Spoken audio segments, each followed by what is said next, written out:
Date line deception, what it is and why it matters to you. A close examination of the international dateline irrefutably proves that the modern weekly cycle has not cycled continuously without interruption since creation. To suggest otherwise is to bow to tradition and assumption to the exclusion of the evidence. What is the international dateline? The international dateline, or the IDL, is an imaginary line that runs through the middle of the Pacific Ocean. It was officially established in 1884 at the International Meridian Conference in Washington, D.C. for the sole purpose of differentiating between days on the Gregorian calendar. The international dateline functions as a line of demarcation separating two consecutive calendar dates. When you cross the dateline, you become a time traveler of sorts. Cross to the west and it's 1 day later. Cross back and you've gone back in time. For the most part, the dateline follows the 180-degree meridian, which is opposite the Greenwich meridian or prime meridian in London, England. The dateline is far from being straight though, as there are several contrived deviations to accommodate the political and economic affiliations of nearby islands and countries. The location selected for the international dateline is completely arbitrary. Its location is a matter of convenience and has no ties whatsoever to anything in nature. 180 degrees was chosen because it runs mostly through open ocean in the central Pacific, zigging and zagging to keep nearby nations on their own day and date. So the choice of 180 degrees was arbitrary, but it established the IDL in use today. The international dateline could have been anywhere, but it is most convenient to be 180 degrees away from the defining meridian that goes through Greenwich, England. It also is fortunate that this area is covered mainly by empty ocean. However, there have always been zigs and zags in it to allow for local circumstances. International Dateline Summary. It is imaginary. It was contrived by a committee of men in Washington, D.C. in 1884. The location of the IDL is arbitrary and has no link to anything in nature. Because the IDL is arbitrary, it is movable. It has been moved several times for political and/or economic convenience. We'll touch more on this later. What is the Luni-Solar dateline? The Luni-Solar dateline is the line of demarcation established on Earth by the light of dawn the second after the Sun and Moon are in conjunction. This phenomenon takes place at the beginning of each lunar cycle and is very predictable. Unlike the man-made dateline, the Luni-Solar dateline is not arbitrary. Rather, it is based upon the motions of the heavenly bodies, just as Yahuwah intended. And Elohim said, "Let there be lights in the firmament of the heaven to divide the day from the night, and let them be for signs, and for seasons or worship times, and for days and years." Genesis 1:14. Notice that Genesis does not say, "And Elohim said, let a committee of men about 6,000 years from now create an imaginary line at their discretion to divide the day from the night, and let it be for signs and for seasons or worship times, and for days and years."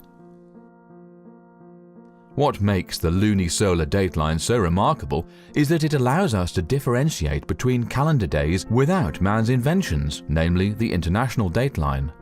When reckoning New Moon Day as commencing at dawn after the Luni-Solar conjunction, the entire world is united in the observation of not only the feasts and Sabbaths, but every day.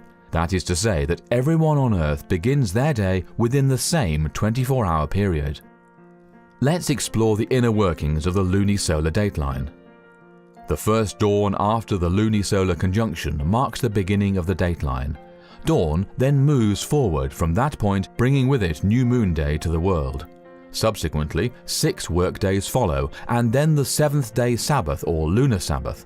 Although Yahweh's dateline, which could also be called his dawn line, changes geographically from one lunation to the next, commencing New Moon Day at dawn after the conjunction ensures that everyone on Earth begins their day within the same 24-hour period.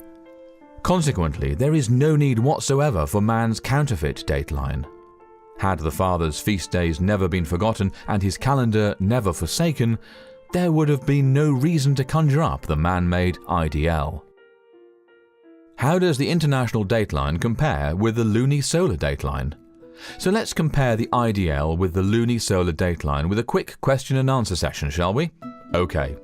Is the International Dateline based on observational phenomena? No, the IDL is 100% imaginary and arbitrary.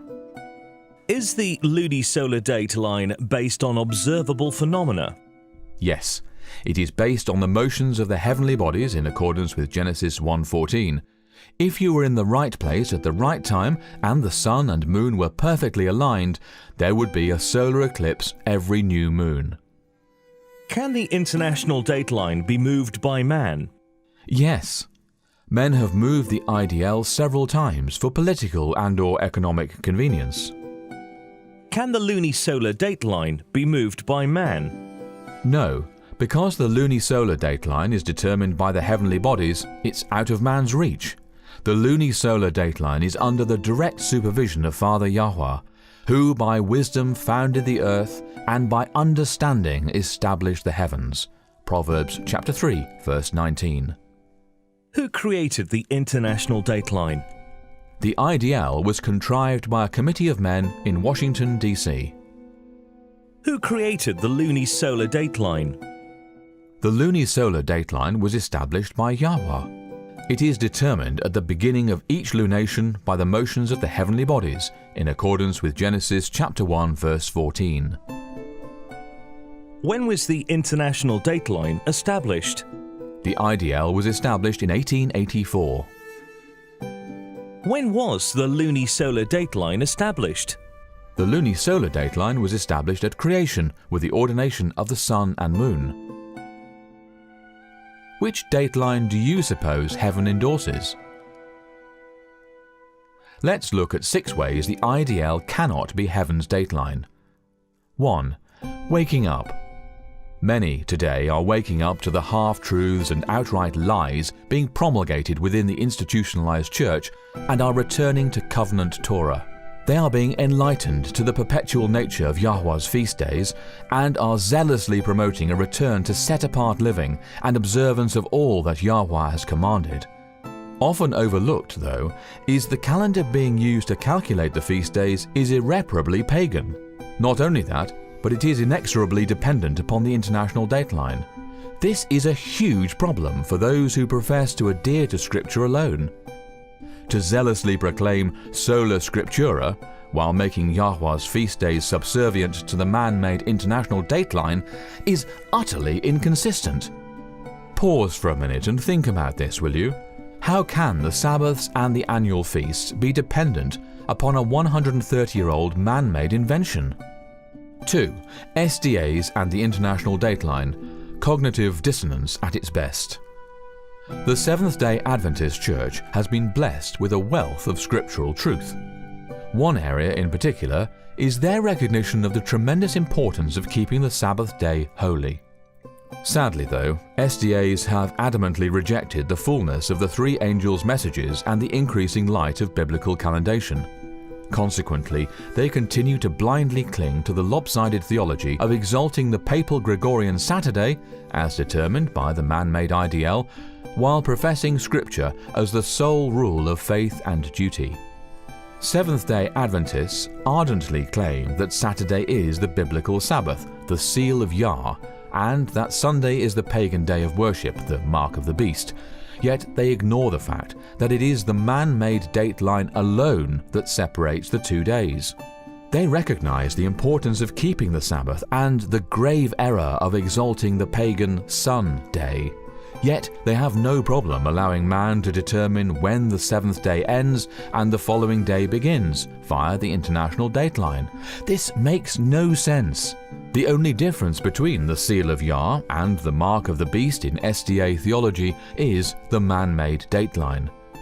If you are an SDA, we humbly implore you to stop and think about this for a moment. If the final conflict is to be as simple as Saturday versus Sunday, how can it be that the only difference between these 2 days is an imaginary line cooked up by a committee of men in Washington, D.C.?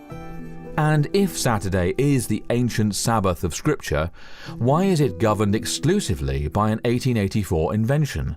These are serious questions that every truth seeker must address. 3. On the move. The necessity of a calendar dateline was popularized by 13th century geographers who marveled how a circumnavigator would paradoxically gain or lose a date depending on his travel direction. Various popes and empires subsequently declared calendar datelines in accordance with their needs. The International Dateline has been relocated for convenience several times since its inception. Not only that, but even the unofficial makeshift line that preceded the IDL was moved on at least 2 occasions. The Philippines.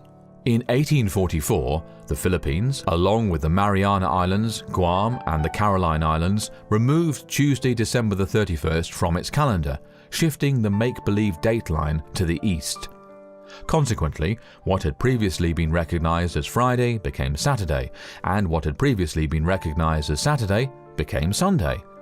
SDAs in the Philippines disregard this conundrum entirely, though, by worshipping on the new Saturday and boasting, "Our Sabbath is the New Testament Sabbath."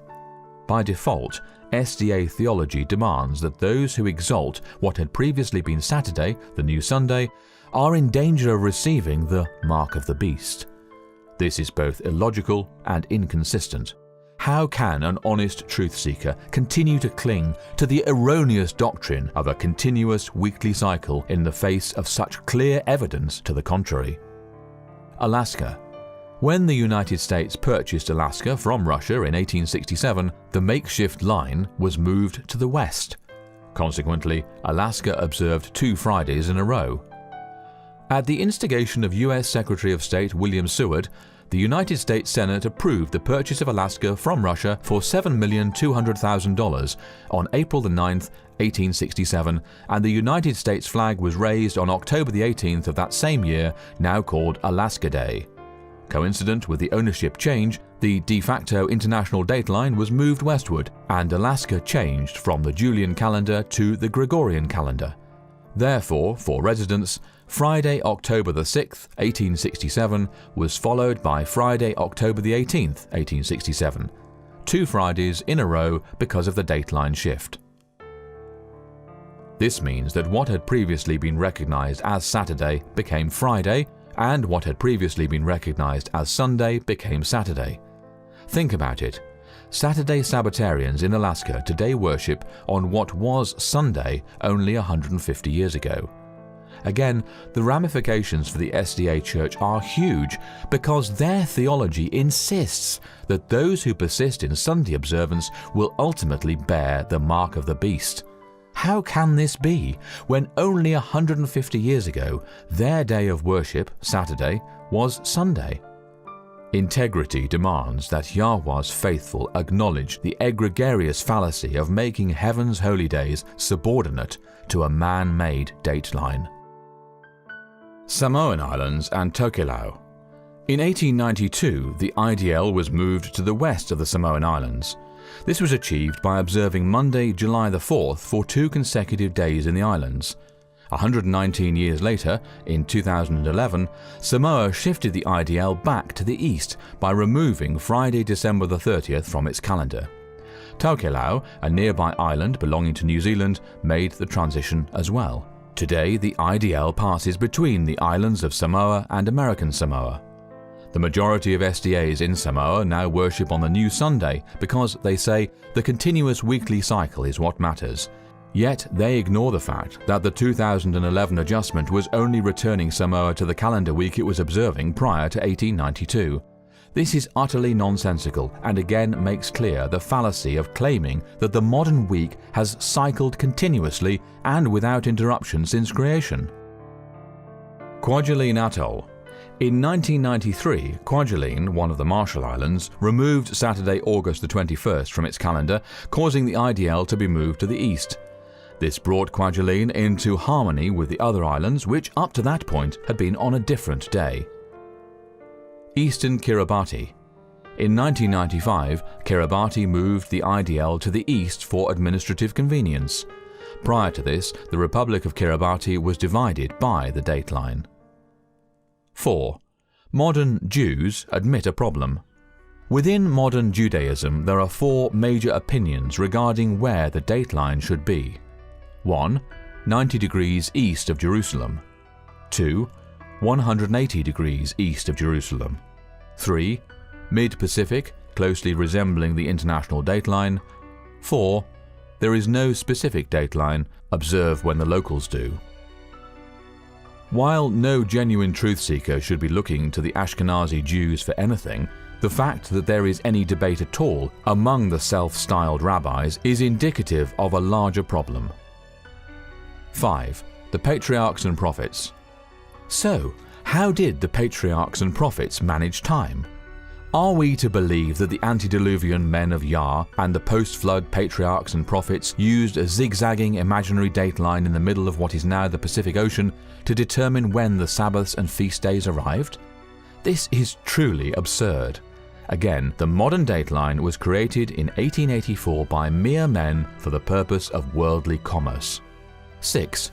Noah's descendants. Think about this for a moment. When Noah's family began to grow and replenish the earth after the flood, some would have traveled east and some would have traveled west. Eventually, the two groups would have met each other on the other side of the world. Now, consider this. If Noah's descendants were observing a continuous weekly cycle, they would have been one calendar day apart when they met on the other side. For example, one group would be observing the 6th day, while the other group would be observing the 7th day. The reason for this is that those who traveled east were traveling towards the rising sun, beginning their days earlier with each eastward movement, while those who traveled west were traveling towards the setting sun, beginning their days later with each westward movement. Consequently, when the two groups met on the other side of the world, those who had been traveling east would be one day ahead of those who were traveling west. So, who would be right? Whose calendar would have been correct? The answer? If they had been observing a continuous weekly cycle, they would both be correct, which is not possible. This again demonstrates the fallacy of a continuous weekly cycle, and it validates the importance of having a dateline that is governed by the heavenly bodies. Here are some questions to ask yourself. If these ancient men and women of Yahuwah were not using the modern counterfeit dateline to measure time, what were they using? And Elohim said, "Let there be lights in the firmament of the heaven to divide the day from the night, and let them be for signs and for seasons or worship times, and for days and years." Genesis 1:14. They were using the Luni-Solar dateline, which is established each lunation by the lights in the firmament of heaven.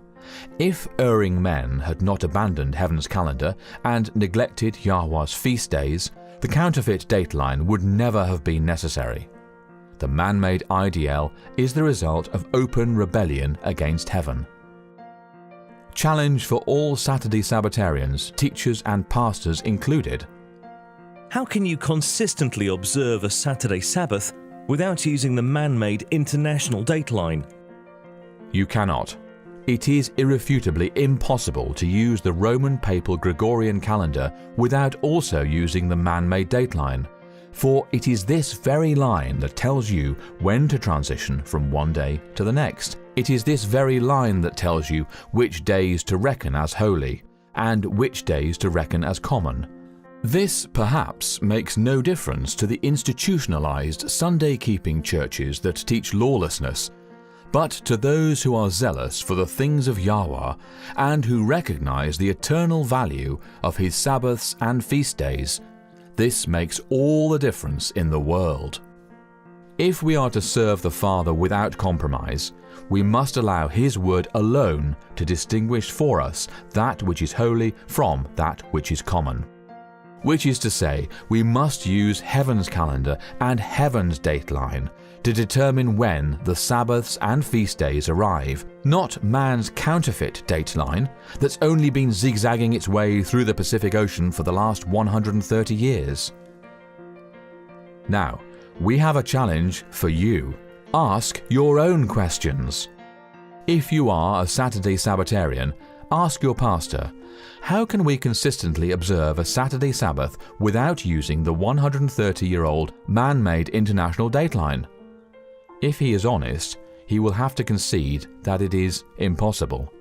The world simply cannot be united in observing a Gregorian day and/or date without using the international dateline.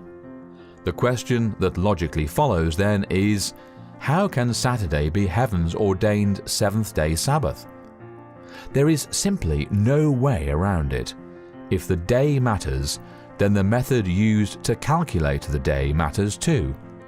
You cannot have it both ways. You cannot say that the seventh-day Sabbath is of the utmost importance to our Father in heaven, while also saying it is acceptable to let worldly men determine when the seventh-day Sabbath begins and ends via the international dateline. Embrace truth. Now that your eyes have been opened to the deceit of the modern calendar, what will you do? Will you obey at once and begin studying and observing heaven's calendar? Or will you obstinately plug your ears, cover your eyes, and turn your back to the light? Will you pick up your cross and follow the Lamb wherever he goes? Or will you shrink from the invitation and return to the complacency and darkness from whence you were called? It is our prayer that you will shake off the spirit of Laodicea and flee Babylon while there is still time. Please do not make the mistake of believing that there is safety in numbers. Your pastor might choose to remain in darkness.